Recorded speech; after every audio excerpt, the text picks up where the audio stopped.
Bienvenue sur DMG TV. Tu as une histoire à raconter, n'hésite pas à envoyer ta demande, tu nous racontes ton histoire en direct.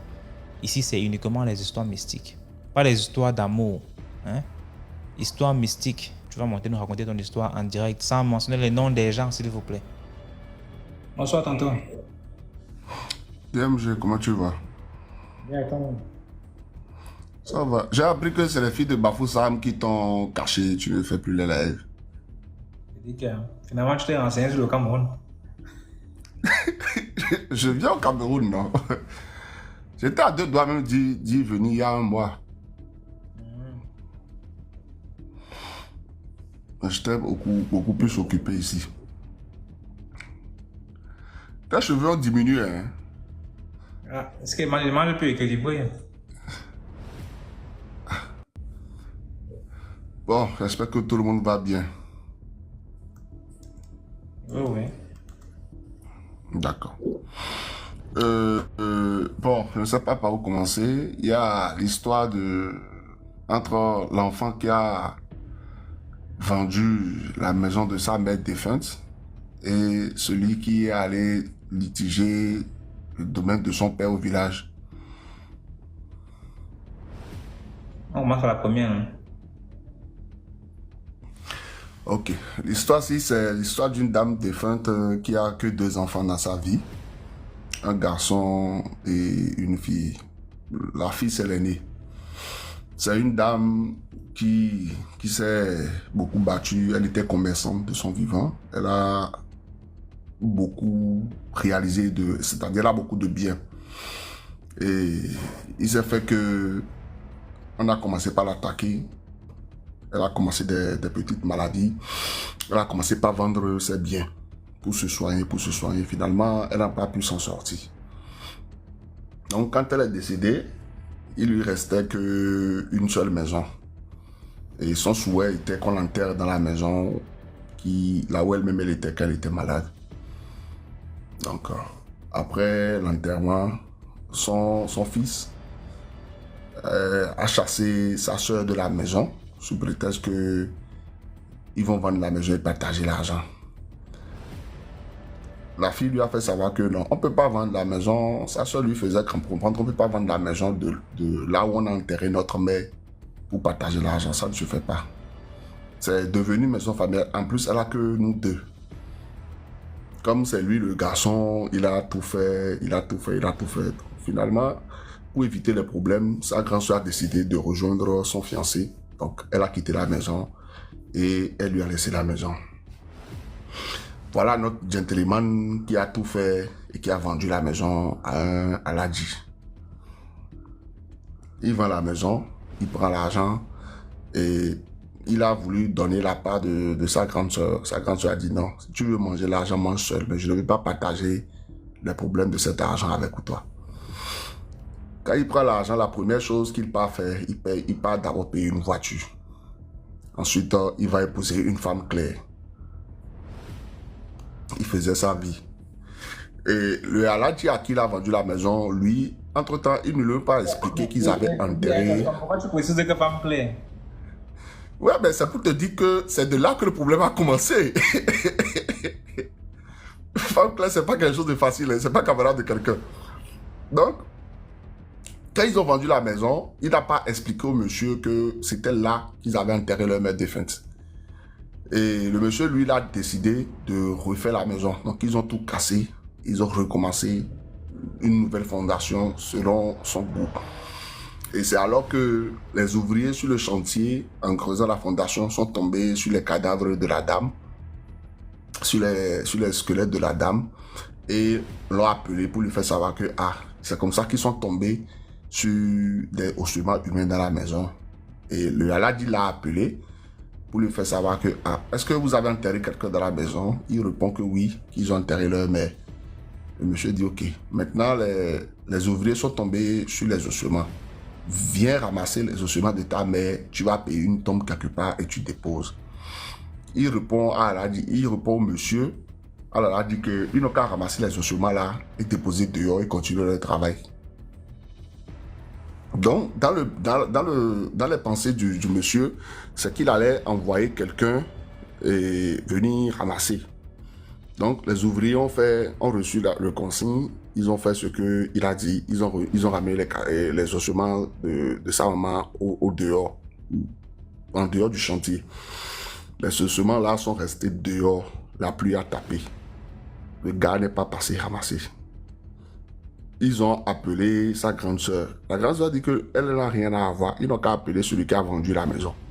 Elle a juste signé seulement les papiers. Les ossements ont fait 3 nuits là. Le 4e journée, les ouvriers ont remarqué que les ossements ont disparu. Est-ce que c'est lui qui est venu ramasser? Personne n'était au courant. On ne sait pas. Donc, comme ils n'ont plus vu les ossements, dans l'intention de tout le monde, c'est sûrement lui qui a envoyé quelqu'un ramasser ou c'est lui-même qui est venu ramasser les ossements de sa mère. Tu vends une maison à un peu moins de 30 millions, je vais dire, et tu prends l'argent, tu épouses une femme claire, tu payes une voiture et tu commences la belle vie. Il paraît que chaque soir, il était seulement dans la boîte de nuit avec l'argent. Il mangeait ce qu'on appelle que il mangeait l'argent. Donc, aux dernières nouvelles, la femme en question qu'il est allé marier était enceinte. La femme était enceinte et devait aller pour un accouchement. C'est par là que l'accouchement a commencé. Hein. Et c'est lors de l'accouchement qu'ils ont exigé à faire une césarienne à la femme parce qu'elle ne pouvait pas accoucher par voie basse. Quand ils ont fait la césarienne, tout s'est bien passé. Et dans la même soirée, la dame est rentrée en coma. Elle ne s'est plus levée. Ils ont récupéré le bébé. Il prend sa femme, il va enterrer comme si de rien n'était. S'il s'en foutait. Il prend le bébé, il va remettre à sa soeur. Il continue sa vie. Alors que le fait d'avoir laissé les ossements de sa mère dehors, il y a des ritualistes qui sont restés dans la nuit pour venir ramasser les ossements-ci. Pour aller faire des rituels. Donc, un jour, il sort de la boîte, paraît-il, un soir. Bon, on va pas dire un soir, un matin, entre les 5 heures environ. Et lui seul dans la voiture. Paraît-il même que le jour-là, il n'avait pas bu, mais il avait payé à boire à ses amis qui étaient avec lui. Et lui seul, il prend la voiture tout droit. Il va foncer directement dans le mur d'un commissariat. Tout droit. Hein. Quelqu'un qui n'a pas bu l'alcool, il prend sa voiture. Il fonce tout droit dans le mur d'un commissariat. On l'a arrêté. C'est étant à la garde à vue qu'ils ont essayé de contacter sa grande sœur. Sa grande sœur a refusé d'aller l'assister parce qu'elle avait déjà vu venir le danger. Et le fiancé de sa grande sœur a insisté qu'ils aillent quand même pas. Parce qu'il dit qu'après tout, c'est ton frère. C'est comme ça qu'ils sont partis le voir au commissariat. Et sa grande sœur lui demande, mais que as-tu fait des ossements de la vieille? Et il répond à sa soeur que lui, il a même oublié d'aller ramasser, hein, qu'il ne sait pas ce que c'est devenu. C'est comme ça ils ont appelé le monsieur qui est en train de construire dans la maison que mais, les ossements que vous avez sortis dehors sont passés où? Le monsieur dit que on est venu, ça fait 3 jours, le 4e jour on est venu, on n'a plus vu les ossements. Pour nous, c'est que vous êtes venus ramasser. C'est là ils ont compris que c'était des personnes qui sont venues ramasser les ossements aussi. La grande soeur dit que bon, ils vont prendre un avocat et faire les démarches quand même pour le défendre. Parce que pour quelqu'un qui allait rentrer dans le milieu du commissariat, c'est que toi-même tu vas te confier à la prison. On lui demande l'argent de la parcelle qu'il a vendue. Combien ça reste? Le gars dit que ça reste 500 000. Que lui, il a pris l'argent, il a payé la voiture dedans, il a mangé l'argent dedans. Toi seul, un peu moins de 30 millions, tu bouffes l'argent toi seul. Et en moins de 6 mois seulement, il reste 500 000 dans l'argent. Ils ont essayé de se débrouiller, ils ont engagé un avocat. L'avocat a fait. Finalement, ils l'ont envoyé en prison. Une fois en prison, il est tombé malade. C'est pas la maladie dont il souffre. En fait, personne ne comprenait. Le gars étant en prison, la nuit, il commençait seulement par crier. Il commence par crier. Ils l'ont envoyé. Entre-temps, d'abord, ils ont dit qu'ils étaient fous. Il a commencé le séminage. Il l'a envoyé là où on envoie les fous, les centres psychiatriques ou bien comment vous appelez. Il l'a envoyé là-bas. Ils ont regardé. On trouve que ce n'est pas physique, mais c'est mystique. Et c'est là que sa grande sœur a décidé quand même d'aller chercher à comprendre qu'est-ce qui se passe. Et c'est là qu'on lui révèle que c'est leur mère défunte qui est fâchée et qui s'en prend à lui le fait d'avoir vendu la maison où elle a été enterrée. La sœur dit que si c'est le cas, on ne peut rien faire parce que celui qui a vendu la maison a déjà bouffé l'argent. Donc, elle ne sait pas ce qu'elle va faire. Entre-temps, le monsieur qui était en train de construire la maison était parti du principe de construire une maison à étage. Ils ont coulé la dalle. Une dalle qui a été coulée depuis pratiquement un mois, on va dire. Ils ont continué par monter le bâtiment vers le haut. Et subitement, une pluie farfelue. Quand on dit une pluie farfelue, c'est même pas une pluie où il y a le vent. Hein. Une pluie légère. Tu vois, comme il goutte parfois, non. Simplement une pluie comme ça qui pleut, la dalle tombe. Ça fait 2 mois sur le chantier. Et lui-même, étant musulman, il est allé voir les imams ou les alphas qui lui ont fait savoir que celui qu'ils avaient déterré dans la maison n'était pas content du fait qu'on l'a enlevé de son toit. L'enfant qui part en prison, le voilà qui se trouve là où il y a les fous. Jusqu'à aujourd'hui, on ne sait pas vraiment qu'est-ce qu'il a. Est-il qu'il est devenu fou, étant en prison? Là dit, la maison est restée inachevée jusqu'à aujourd'hui. C'est pour dire à ceux qui ont l'habitude d'aller vendre les maisons où on enterre leurs parents que ce n'est pas tous les cadavres qu'on vend. Hein. Ce n'est pas tous les cadavres qu'on vend. Il y a des cadavres que si vous les vendez, vous allez payer très cher. Ce n'est pas tous les cadavres qu'on vend. Surtout quand c'est votre père ou votre mère qui est enterré dans une maison. Préservez. Au pire des cas, si vous allez vendre, creusez la tombe, ramassez les dépouilles de la personne et allez lui trouver un autre abri. Parce qu'une tombe, c'est un abri, c'est l'abri d'une âme. Pour ceux qui ne savent pas, je vous informe. Ça, c'était la première partie de l'histoire. Voilà celui qui vend la maison, qui paie d'abord sa femme à l'accouchement. Lui-même, il devient fou. Celui qui a payé la maison dans le but de reconstruire aujourd'hui, lui-même, le terrain qu'il a payé là, des millions qu'il a dépensé pour construire, tout est parti en l'air. La dalle s'est fondue. C'est pas comme si on n'a pas mis le fer. Hein. C'est pas comme si... En fait, c'est pas logique scientifique. Comment ça n'a pas de sens? Il n'y a aucune raison valable pour que la dalle s'y tombe. La mesure est restée là. La deuxième histoire concernant un jeune qui est un peu allé à l'école. Lui, il est fils unique de ses parents. Il est un peu allé à l'école. Il a fait l'agronomie. Et son père est un villageois qui a beaucoup de terrain. Un grand domaine où il avait l'habitude de recruter les gens pour faire la plantation des maniocs, des maïs. Après, il revend. C'est avec cet argent qu'il a su envoyer son fils à l'école. Je disais que quand on grandit, on a des ambitions. Donc, le gars, en grandissant, après avoir fait sa soutenance et tout, il dit que bon, je vais récupérer quand même le domaine de mon père pour essayer de le rentabiliser mieux. Il est parti du principe. Entre-temps, le domaine de son père dont il parle, c'est un domaine qui se tend sur beaucoup d'hectares. Quand on dit beaucoup d'hectares, beaucoup d'hectares.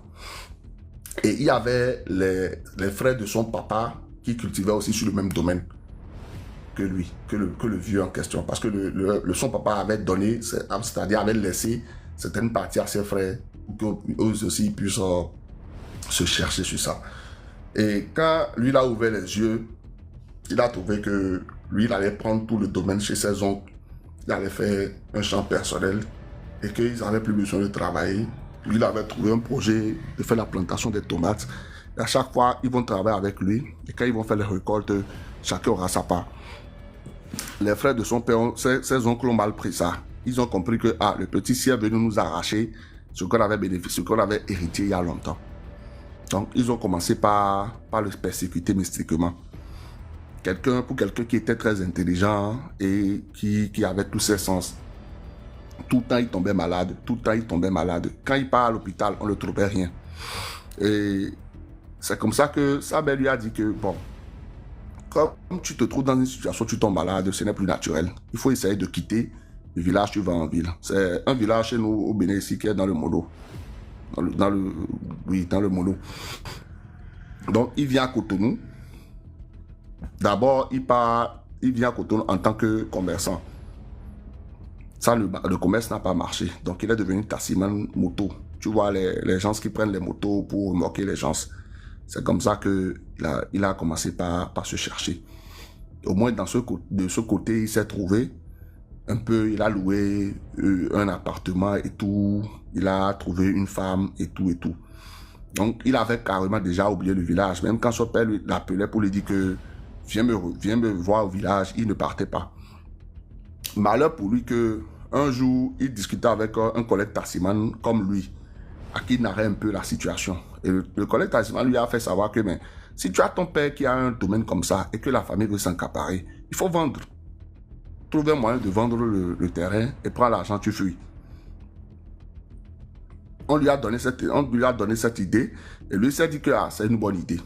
Donc, il décide d'aller au village pour aller voir le vieux, pour expliquer au vieux que vu que lui, il est déjà âgé et qu'il n'a plus moyen de cultiver, que le mieux serait de vendre le terrain et de laisser une part à ses frères et de vendre le reste parce que lui, il ne veut plus venir rester au village. Le vieux a dit d'accord, il n'y a pas de problème. Quand il est parti sur son dos, son père a fait appel à ses autres frères pour leur faire la proposition que là où je suis devenu un peu âgé, je ne peux plus continuer à travailler la terre. Donc ce qu'on va faire, je me suis arrangé avec mon fils pour vendre une partie du domaine et voilà la partie que je vous laisse. Quand ses frères ont appris ça, ils ont vu que voilà le même problème qui est revenu. La première chose qu'ils ont fait d'abord, c'est qu'ils ont paralysé le vieux. Le vieux a marché dans quelque chose qu'il a simplement piqué, hein. Un peu comme les fourmis te piquent là, tu grattes un peu, c'est fini. Le pied a commencé par s'enfler, finalement, la paralysie, c'est la mort. Le petit vient au village, il enterre son vieux, il part. 3 mois après, on l'informe aussi que sa mère fait un AVC. La mère décède. La personne, parce que déjà, quand il est venu voir le vieux, il avait déjà commencé par chercher à qui vendre le domaine. Parce qu'il avait tous les plans, les levées topographiques et tout. C'est comme si, quand le diable te cherche, il te cherche par tous les moyens. Donc, quand il est venu aussi enterrer sa mère, il s'est dit que lui n'a plus rien à perdre. Et sa femme lui faisait savoir que cette histoire, depuis que tu as décidé que tu vas vendre ce domaine, le domaine de ton père est décédé, 3 mois après ta mère est décédée, c'est pas mieux que tu laisses tomber. Laisse-les tomber le domaine-ci et puis viens, on va se chercher. Il dit non, que lui ne peut pas laisser la famille s'accaparer du bien de son père. On dit toujours que le serpent qui veut t'avaler va te montrer qu'il est inoffensif. Il est sage. Donc, il cherche, finalement, il tombe sur quelqu'un. Et c'est son même ami là qui lui a donné le conseil qui allait lui ramener quelqu'un pour payer le domaine. Mais il doit faire la vente par le biais d'un notaire, tu vois. Donc, ils ont tout planifié de Cotonou et tout. Celui qui voulait payer le domaine, il a accompagné la personne sur le domaine. Il a montré tous les recoins du domaine au monsieur. Et quand ils étaient en train de faire le patrouille, puisque le monsieur est venu dans une grande voiture, donc, tu sais que le villageois n'est pas bête. Quand on te voit venir avec un étranger dans le village, vous allez faire le patrouille dans le domaine de ton père, dans le champ de ton père. Le monsieur vient bien habillé dans un boubou avec une grosse voiture. On comprend tout de suite que tu es en train de faire un business. Donc, ils ont compris que le petit ici, il n'a pas encore laissé tomber cette affaire. Donc, ils ont fini, ils ont conclu l'accord. Quand le monsieur est revenu à Cotonou, le monsieur a fait un chèque qu'il a envoyé au notaire. Le notaire lui a demandé que, bon, va créer un compte à la banque et on fait en sorte que l'argent vienne sur le compte pour avoir de la traçabilité. C'est ce que vous dites, non? Donc, il a informé sa femme que lui devait aller créer le compte à la banque et tout. Et ce jour-là même, c'est sa femme qui lui a encore remis de l'argent pour aller créer le compte. Lui, il avait trouvé sa vie changée, hein? La façon dont il allait construire les villas avec l'argent-ci, la façon dont il allait ouvrir une entreprise avec l'argent-ci. Il avait tout expliqué déjà à sa femme le soir. Voilà le gars qui part ouvrir le compte et tout. Il passe chez le notaire et il va remettre les numéros de compte tout au notaire. Tellement il était heureux qu'à son retour chez le notaire, c'était un soir vers les 17h, 18h par là. Le gars lui seul, il se met à courir, c'est-à-dire à faire une course avec quelqu'un qu'il ne connaît pas. Un jeune qui venait aussi du boulot, ils se sont retrouvés sur le même autoroute. Donc, le jeune filait et lui, psychologiquement, il s'est dit, bon, je vais lui tenir la tête avec ma moto. Il a commencé par courir avec le gars. Il court, il court. Quand il dépasse le gars le dépasse. Quand il dépasse le gars le dépasse. Tellement il est bête qu'il n'avait pas encore compris qu'il y avait un danger dans le truc-ci. Maintenant, en filant, il a voulu dépasser le gars en dépassant une voiture. Donc, le gars, lui, prend la droite et lui, le gars avec qui il faisait la course prend la droite et lui, en question, qui vient de quitter chez l'hôtel, il prend la gauche. Entre-temps, il n'avait pas vu un camion qui venait de devant et le camion aussi avait un problème de phare parce que ses phares n'étaient pas truc authentique. Tu connais les camionneurs, non? Même quand c'est sans phare, eux, ils roulent dans la soirée. Et il y avait une autre voiture de l'autre côté, du sens de l'autre côté aussi, qui venait dans le but de dépasser aussi le camion parce que le camion traînait sur la route. L'allure où il se rend compte qu'il a un camion, c'était trop tard pour lui. Quand il cherche à éviter le camion, il voit une autre voiture devant lui et sous la panique, il se livre sur le camion. Le gars avec qui il était en train de courir, la voiture qui venait de l'autre sens aussi l'a ramassé. Il est tombé dans le trou. Il avait perdu connaissance. Ok. Et ils étaient là en train de se plaindre. Quand le gars qui a perdu connaissance s'est levé, il s'est retrouvé. Quand il a remarqué que ça va, il peut démarrer sa moto. Le gars démarre sa moto, il part. Et le chauffeur qui l'a ramassé aussi dit que lui, il essaye de joindre les ambulances, ça ne passe pas. Lui-même, il laisse la voiture, il fuit. On était là, on ne trouve pas, c'est le corps de qui? L'histoire que je te raconte ici, c'est quelque chose qui s'est passé à 5 minutes de ma propre maison. Donc moi, je venais de la ville, j'ai vu l'accident, c'était étrange. Je me dis, ben, comment lui, il fait jusqu'à y rentrer? Je te dis, il est rentré sous le camion où? Papa, si tu le vois. Si on te dit que c'est l'enfant de, c'est 9 mois de quelqu'un qui est sur le camion, tu vas dire non. C'était comme du tomate pourri. Il s'est livré lui seul sur le camion. Le camion ne filait pas, hein, mais c'est comme si quelque chose l'avait aidé, d'accord, à se broyer sous le camion, au fait. Donc, moi, ça m'a tellement paru bizarre que quand je suis rentré à la maison, j'avais plus envie de sortir. Donc, le lendemain, il y a un jeune aussi dans le quartier qui fait le taxi moto. Et lui, souvent, je l'envoie au marché. Tu vois. Et il a l'habitude d'aller au marché me faire des courses. Donc, il était venu me voir et je lui ai dit, mais qu'est-ce qui s'est passé hier sur la route? J'ai remarqué tel accident. Et c'est lui qui me racontait l'histoire que c'est son voisin de la même maison et que voilà la situation. Et que le jour où le gars est sorti maintenant pour aller créer le compte, il était parti, que c'est lui qui a même déposé sa femme au bord de la route pour que sa femme aille faire le marché. Et que le soir où il venait en train de filer, il paraît-il que la femme l'appelait pour lui demander, tu en es où? Est-ce que tu rentres déjà? Il fait nuit. Et figure-toi que quand il est rentré sur le camion, personne ne l'a reconnu. Hein. C'est un autre voisin de la même maison qui partait payer les unités pour appeler aussi sa femme pour lui demander que maman, tu ne rentres pas à la maison. C'est lui qui tombe dans l'accident-ci. Et la seule chose qu'il a permis de remarquer, de reconnaître la personne, c'était le pantalon dans lequel le gars est sorti. Donc quand il voit le pantalon, il dit, mais c'est pas mon voisin-ci.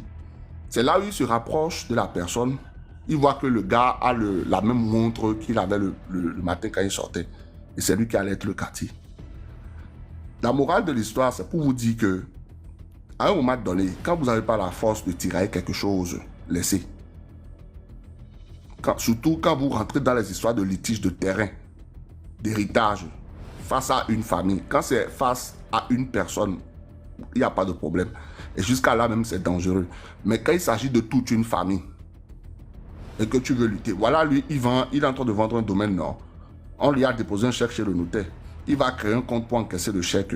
Mais voilà où ça finit. Faites doucement. Et surtout, arriver à un certain moment, abandonner ce qui est familial et aller créer ce qui peut être pour vous, ce qui peut être propre pour vous. Voilà les deux histoires que j'avais à te raconter. Merci beaucoup pour l'histoire, l'homme de l'ombre. Je t'en prie. Bonne soirée à tous. Merci à toi. Bonsoir. DMG, bonsoir la communauté DMG. Enfin, je monte. Vous m'entendez? Oh ouais. Oui, vous m'entendez? Oui, pas bien. Oui, bonsoir. Bon, je pense que tu m'avais déjà envoyé l'invitation, mais j'étais en train de faire un truc et je ne l'ai pas vu.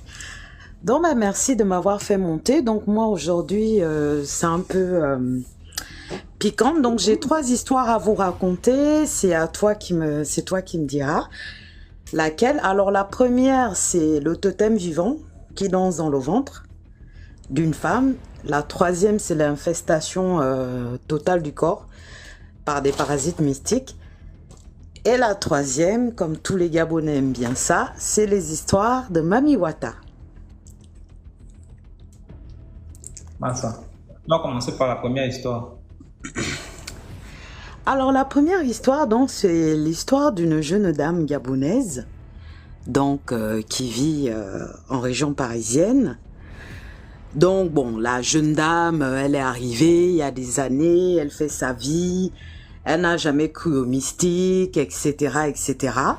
Donc au courant de l'année 2023, elle va passer des vacances au Gabon, chez sa famille. Bon, au lieu de s'arrêter à Libreville, elle va jusqu'en Toum. Donc c'est bon, c'est une petite contrée pas très loin de la capitale.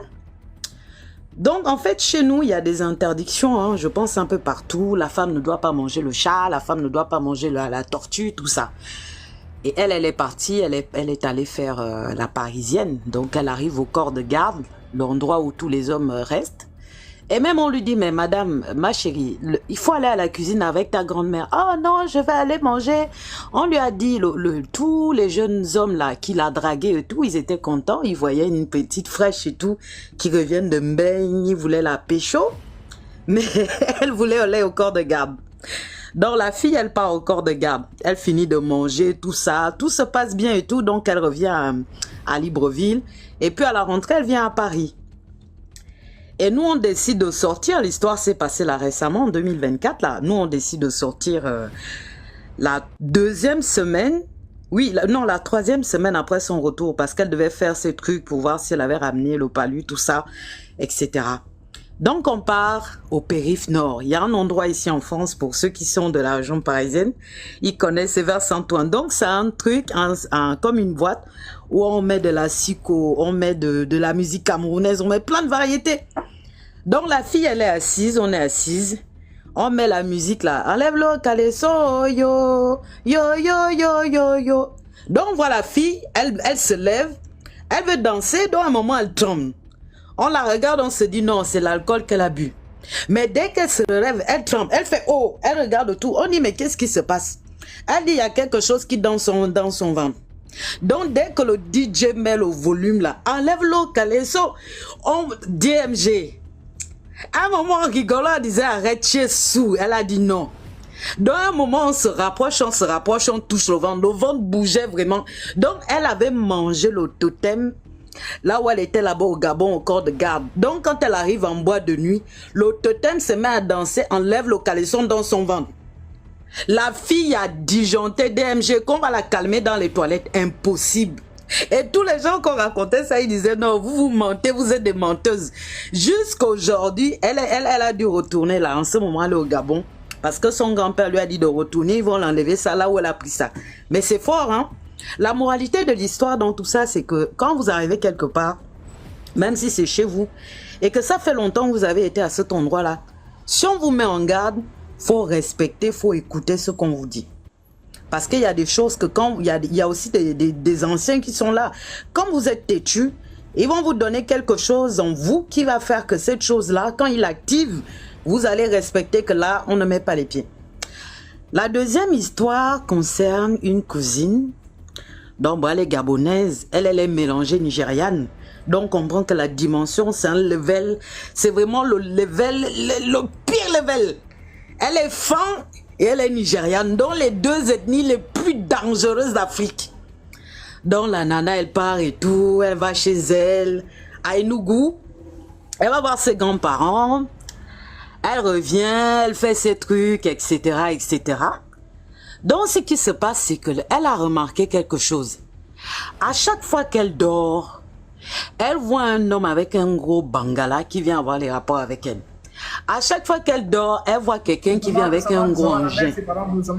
Hey, c'est comment? Mais je te raconte les histoires mystiques. Elle voit un homme avec un gros truc. On la voit le matin, elle se réveille, elle met du temps à sortir de la chambre et tout. C'est qu'au fait, elle était troublée entre ce qu'elle a vu et le goût du gnoxage. Donc le jour où elle nous a enfin dit la vérité, c'est au moment où on quittait déjà le pays, elle nous appelle et tout. Ah ma chérie, il m'est arrivé un truc et tout. J'ai dit mais qu'est-ce que tu as parlé de ça là-bas? Elle m'a dit non, on va parler de ça ensemble, tu sais, c'est des trucs de la honte, tout ça. Mais DMG, le truc qu'elle a mis, elle voyait là, le gros engin là, il venait lui déposer les œufs dans le corps. Que la fille est comme ça quand elle est assise comme ça là, jusqu'aujourd'hui là, les choses là bougent seulement comme ça là. Ça bouge, ça bouge, ça bouge, ça bouge, ça bouge, ça bouge, ça bouge. Mais au fait, l'histoire est tellement incroyable. L'histoire là est tellement incroyable, mais vraiment incroyable, que quand elle raconte ça, les gens, au départ, les gens ne la croyaient pas. Les gens ne la croyaient pas. Et ce qui s'est passé, c'est qu'au fait, au fur et à mesure des mois, puisqu'elle était partie au mois de décembre 2022, avant 2023, elle était partie là-bas. Donc, en fait, ça a commencé progressivement. Ce n'est pas comme ça, ce n'est pas arrivé comme ça d'un coup. Et donc, en fait, c'est le ventre qui avait d'abord commencé à grossir. Le ventre a commencé à grossir un peu. Bon, on s'est dit, bon, c'est une fille qui aime la bonne bouffe, elle aime bien le gombo, elle aime bien le plat cali, elle aime bien le manioc, elle aime bien l'igname, tout ça. C'est une grosse mangeuse d'igname, la fille là. Donc, on s'est dit que bon, c'est l'igname qui fait peut-être que son ventre grossit comme ça. Mais au fait, non, c'était les vers. Les vers qui étaient en train d'éclore dans son ventre. À un point DMG que quand les vers là, quand tous ces trucs là ont commencé à éclater, la fille elle est assise comme ça là, ses seins hauts, ça bouge, son ventre haut, ça bouge, même son ton en bas là-bas, ça bouge, sur la tête, ça bouge. Mais ce qui est quand même troublant, c'est qu'en fait c'est une jeune femme, hein. Elle est sportive et tout, c'est les jeunes femmes qui font vibrer la région parisienne là et tout. Quand elle va faire une échographie, une mammographie comme ça, puisqu'elle a la trentaine, on découvre quand même qu'elle a un petit adéno, un truc comme ça sur le sein. Et c'est ça qui a été en fait l'élément déclencheur chez elle, que dès qu'elle a vu ça, elle a commencé à faire les bains, à appeler tout le monde, à paniquer. Et c'est quand elle a commencé à faire ces bains-là de purification, elle est même allée voir un imam. Elle est allée voir un imam et tout, elle a vu un raki. C'est là où ces choses-là se sont manifestées. Ça bougeait, jusqu'à ce qu'à un moment, je ne savais pas que ça existait, que quand on fait les prières comme ça, bon, pour les pasteurs, je connais, mais je ne savais pas que quand un raki fait les prières sur quelqu'un, la personne peut rentrer en possession. Et c'est là où la chose qui venait la voir là, apparemment c'est une chose ancestrale qui fait ça depuis des années à toutes les femmes de la lignée qui mettent pied là-bas. En fait, c'est cette chose-là qui avait déposé ça sur son ventre, dans son corps pour la détruire, quoi. Donc, la moralité, moi, de l'histoire que je peux vous donner, c'est que quand on va quelque part, franchement, priez sans cesse. Hein. Priez vraiment sans cesse. Même s'il faut aller faire une petite consultation pour savoir si là où on part, les choses vont bien se passer. Vaut mieux faire ça que de savoir, même aller voir un pasteur ou un imam. Vaut mieux faire ça que d'aller quelque part et puis ne pas savoir ce qu'on va aller ramasser derrière ou devant. Et pour finir, ma dernière histoire, en fait, c'est la rencontre de Mami Wata. Donc, l'histoire se passe à la baie des Tortues du Gabon. Cette histoire, je l'ai vécue moi-même. Donc, on part et tout, on est là, on est content, on est là, on fait la fête.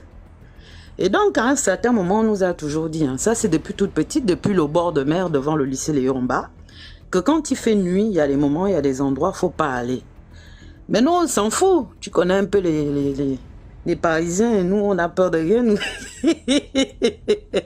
Les petits racailles du 92, de Montrouge, de Virich, de Châtillon, etc. Donc, on part, on fait nos meufs. Et donc, en fait, ce qu'on s'est amusé à faire avec des amis, c'est qu'on a décidé d'aller invoquer la sirène. On allait donner ce qu'on avait, tout ça, mettre du lait. En fait, c'est tous les restes qu'on avait dans notre table qu'on allait mettre. On avait nos tentes et tout. Et dans la nuit, on va dormir. On est là, on a des torches et tout. On dit on va la voir arriver, mais il ne se passe rien. 1 jour, 2 jours, 3 jours, 4 jours. Mais dès le 9e jour, au moment où on était déjà en train de traîner dans Libreville, c'est là où la dame, elle a commencé à nous suivre. On prend une voiture comme ça, on roule même un taxi, dès qu'on regarde, on voit une dame blanche. On dit bon, ça peut arriver.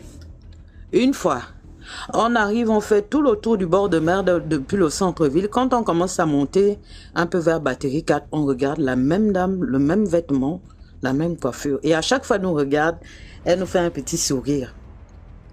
DMG, l'histoire là a duré jusqu'à avant même qu'on prenne l'avion pour venir en France ici. La dame était toujours là. Et donc comme on a tu sais les Africains, on a toujours chacun un sorcier, une grande sorcière dans la famille. On voit une tante qui appelle, mais les enfants là sont terribles, hein. Les enfants là sont terribles. Ma mère dit, mais qu'est-ce qui se passe? Les enfants là ont fait quoi? Pourquoi vous êtes allé déranger? Vous arrivez comme ça. On vous a dit que c'est pas partout que on vous devait faire les choses. Vous êtes allé déranger la mère de la côte. On a dit, quelle mère de la côte? Elle dit, mais la femme que vous voyez dans les taxis. On a dit, mais qui t'a dit ça? Elle a dit, mais elle est venue me voir. Maintenant, il faut faire les sacrifices. Quand on nous a annoncé l'histoire des sacrifices, on a directement pris l'avion DMG. On n'a rien payé, on est parti en courant. Ce sont les parents qui sont allés négocier derrière, au travers de la tante en question, pour payer les sacrifices qu'il fallait. Jusqu'aujourd'hui, dès qu'on voit, même quand on passe dans les métros, on voit la scène, on ne regarde pas. Parce qu'on se dit, elle va venir nous regarder avec le sourire. Quand on va même à des événements où il y a la scène, même on devait aller à une boîte là et tout, c'est dans le 78, c'est dans un truc là, les péniches. Dès qu'on a vu l'eau, on a dit nous on ne part pas là-bas parce que dès qu'on va aller, elle va venir. Parce qu'on nous a dit, hein, dès que vous l'avez déjà vu, que vous êtes allé, parce que vous êtes allé l'appeler. Mais comme vous vous êtes parti, après, maintenant il faut savoir ce qu'elle veut pour la faire partir. Donc la tante, elle a dit, elle va voir avec les parents, tout ça, pour la calmer. Mais elle nous a dit, vous inquiétez pas, parce que si elle voulait vraiment vous faire du mal, elle vous aurait déjà fait du mal. Mais si elle vous souriait et qu'elle apparaissait partout, c'était pour vous faire comprendre que il faut arrêter de jouer avec tout. Il y a des choses que quand on vous les dit, il faut écouter. Si vous ne savez pas, demander aux anciens. Donc c'était ça ma dernière histoire. Mais j'ai plein d'histoires de MG, énormément d'histoires. Que des histoires de sorcellerie. Et la prochaine fois, je te raconterai l'histoire de la jeune femme qu'on a découvert un crâne chez elle. J'ai ça dans les photos, je vais t'envoyer ça sur WhatsApp. Ici à Paris, hein. Un crâne humain, tout ça là. Merci beaucoup, bon courage à tous. Merci. Au revoir. Bonne soirée. Allô, bonsoir. J'espère que vous allez bien. Alors, je vais vous raconter une petite histoire que mon père nous a racontée quand il était au Mali. Je suis gabonaise. Donc, vu que chez nous, au Gabon, on reste quand même un peu dans on va dire, dans un quartier assez éloigné. Donc, à l'époque, là, il n'y avait pas encore l'eau là-bas. Du coup, mon père avait appelé des gens pour venir faire le fourrage chez nous. C'était vraiment cher, à près de 8 millions, 9 millions. Donc les gars sont venus, ils ont commencé à faire le forage et ils ont carrément coupé, genre ils ont arrêté et ils ont fouillé en fait. On va dire ils ont fouillé avec l'argent de mon père. Mon père il a laissé tomber et tout. Du coup après il a fait un voyage au Mali et quand il est allé au Mali et là c'était peut-être des années après, peut-être 2 ou 3 ans après. Donc il est allé au Mali. Quand il est allé au Mali, il était dans un marché et tout, il a rencontré le gars qui a fait son forage là. Donc quand il a rencontré le gars, il a dit il a dit ça genre en blaguant que toi tu me dois le forage, tu n'es pas venu terminer mon forage et tout ça machin. Le gars a dit il a blagué tout ça. Après ils se sont séparés. Mon père est rentré à l'hôtel. Donc quand il rentre à l'hôtel comme ça là, il a longé la nuit, très tard dans la nuit, il reçoit l'appel du gars. Le gars appelle mon père. Mon père a dit il ne répond pas. Il appelle avec insistance. Il ne répond pas. Du coup, le lendemain, quand mon père est retourné au marché et tout, les gens qui étaient là hier avec eux, ils disent à mon père que non, mais le gars avec qui tu parlais hier là, mais il a fait un accident grave tout à l'heure là, il est décédé. Il est mort. Donc mon père nous a dit que vraiment les appels, la tard la nuit là, surtout des gens avec qui tu n'as pas d'affinité là, ils t'appellent, le fait que tu réponds pour dire oui, allô, tu as déjà accepté que c'est pas bon. Voilà pourquoi certains boutiquiers chez nous, aux environs de 18 heures, quand tu veux acheter quelque chose, tu donnes l'argent, il va te demander généralement de déposer l'argent sur le comptoir parce que il ne veut pas prendre l'argent dans les mains parce que c'est comme si il acceptait en fait. Donc c'est un peu ça. C'est fini. DMG, pardon, épingle ton histoire à toi. Depuis que tu as parlé de ça, j'ai cherché, je n'ai pas trouvé. S'il te plaît. Merci beaucoup pour l'histoire. Ok, au revoir. J'ai appris au moins quelque chose aujourd'hui. C'est chaud, hein? DMG, bonsoir. Bonsoir. Tu as quel problème avec moi? Je suis là, ça fait 1 heure. Alors que mon histoire là, je garde ça depuis le mois de juillet. Tu as quel problème avec moi, non? Excuse maman. Hey. Depuis le mois de juillet, je viens sur ton profil, je dis, mais l'homme là, on l'a kidnappé. Ou bien, à cause des histoires là, on l'a interdit de faire des lives ou bien c'est comment? Et comme tu as dit, le numéro, c'est juste pour les audios. On ne peut pas appeler pour savoir comment va DMG. Et toi aussi. Bonsoir tout le monde. Je vais parler de mon expérience que j'ai vécue au mois de juillet. J'étais partie au Nigeria. Normalement, je devais partir avec mon mari. Mais ça a fait que lui devait venir un jour après moi. Normalement, je devais aller à la maison directement, dans la maison familiale, parce que moi, je ne suis pas de là-bas. Mais j'ai dit non, tant que toi, tu n'es pas là, moi, je ne mets pas mes pieds là-bas. Donc, dis à tes frères de prendre l'hôtel pour moi. Quand toi, tu arrives, c'est là que nous irons ensemble à la maison. Je suis arrivé à l'hôtel, on est venu me chercher à l'aéroport. Quand je suis arrivé à l'hôtel était joli, vraiment 5 étoiles. Quand j'ai ouvert ma porte, j'ai demandé à mes beaux-frères, attendez, je vais faire ma prière. J'ai dit, Dieu, de la manière dont je suis entré dans cet hôtel, que ce soit mes reins, tout ce qui m'appartient, je vais sortir avec. Je ne laisse rien, mon âme, ma bénédiction, mon aura, je ne laisse rien ici. Alors, si cette place n'est pas bonne pour moi, montre-le-moi. J'installe mes affaires, mes beaux-frères arrivent, ils m'ont donné à manger et puis ils sont partis. Là, oui, je suis une Congolaise. La nuit arrive, je dormais, DMG. C'était comme si c'était dans un film. Après, je donnerai le conseil. Je ferme mes yeux, je dors, je vois la fondation de l'hôtel était remplie de caca. Mais si tu vois l'hôtel, même si je ne veux pas seulement donner les noms, mais si je vous donne les noms, vous tapez ça sur Google. L'hôtel est vraiment joli, très joli, 5 étoiles. Mais ce que moi je vis dans le rêve, la fondation de l'hôtel était remplie de caca. Donc on a poussé les matelas à l'intérieur des fondations pour soutenir l'hôtel. Le plafond de l'hôtel était rempli de caca et des asticots qui tombaient sur les lits. C'est comme ça que c'était. À mon phone, à mon TikTok, you can go. Et après, je m'excuse, c'est mon enfant. Après, dans la nuit, je fais un rêve, il y avait un arbre à côté de l'hôtel. Il y avait les gens attachés au cou. Il y avait vraiment les hommes et les femmes attachés au cou. Dès que j'ai levé ma tête pour regarder sur l'arbre, les gens tombaient comme le mangue, je ne sais même pas quoi dire. Les gens tombaient de l'arbre au sol. J'ai dit, Seigneur, ça c'est quoi? Je suis où? Je suis où? Le lendemain, le manager, parce que on avait pris une semaine, mais on avait payé seulement la nuit. Le manager vient me dire, madame, tu ne peux pas rester ici. À partir de 11h, il faut libérer. J'ai dit, non, mais mon mari vient à 13h.